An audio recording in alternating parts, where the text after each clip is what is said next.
श्रद्धेय ढोकदिया सबैलाई नमस्कार। स्वागत छ सबैलाई मेरो युट्युब च्यानलमा। सबैले माया गरिदिनु होला। मैले भिडियो गराउँदैछु। एउटा भलक यो पछाडि दृश्य देखिएको छ हाम्रो अछाम गाउँपालिका हो र हाम्रो अहिले रहेको सुर्खेत र अछामको गाउँपालिकाको सिमाना भन्दा केही दूरी टाढा रहेको छु र केही टाढाबाट भिडियो गराउँदैछु।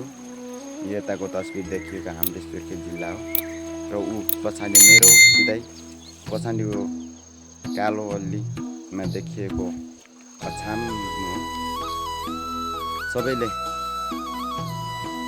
राम्रो नराम्रो नसोचिदिनु होला, राम्रै सोच्नु होला। त्यसैले म भिडियो गराउँदै गइरहेको छु। हाम्रो सुर्खेत र अछामको गाउँपालिकाको सिमाना पहिल्यैदेखि नजिकै आएको र छरछिमेक जस्तै टोल समाज सबै मिलिरहेका छन् र सबैले माया गरिदिनु होला। र अहिलेको र पहिलेको समयमा अछाम र सुर्खेत केही परिवर्तन भइसकेको छ। पहिले जस्तो छैन। अछाममा केही विकसित होला तर सुर्खेतमा विकसित नहोला, त्यो बेग्लै कुरो हो।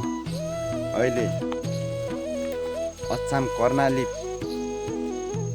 छुट्याएको छ, कर्णाली नदीले छुट्याएको छ। कर्णाली नदीभन्दा पारी अछाम र वारी सुर्खेत जिल्ला भनेर छुट्याएको छ। अहिले त्यसमा पक्की पुल परिरहेको छ। म तपाईँलाई त्यहाँ गएपछि कुनै दिन पुलको त्यो ठिक्काइ गरेर आएको देखाउनेछु र केही समय लाग्छ तल जान, केही समय मिलाएर जानुपर्छ। अहिले हामी त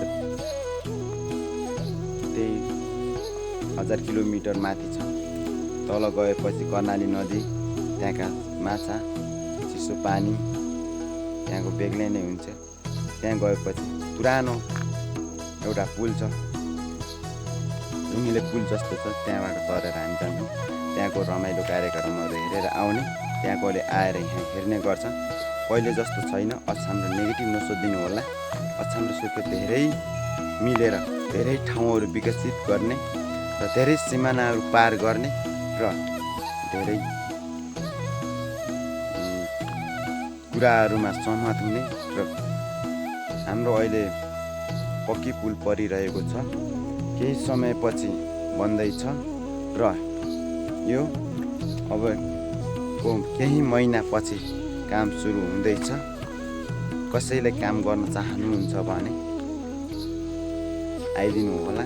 हाम्रो यही कर्णाली प्रदेश जङ्गलघाट भन्ने ठाउँमा आइदिनु होला।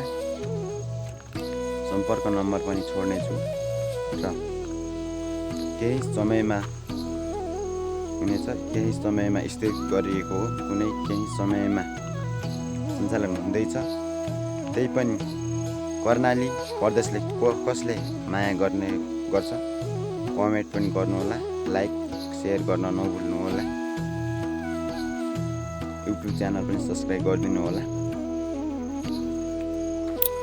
अहिले म सुर्खेत जिल्ला पञ्चपुरी नगरपालिकाबाट बोलिरहेको छु। सबैले माया गर्न नबिर्सिनु होला। र केही समयमा म तल जङ्गलघाटमा झरेँ भनेपछि तपाईँलाई त्यहाँको भिडियो पनि देखाउने छु र त्यहाँको दृश्यहरू केही फरक हुनसक्छ। सबैले नेगेटिभ नसोचिदिनु होला र सबैले माया गरिदिनु होला। धन्यवाद।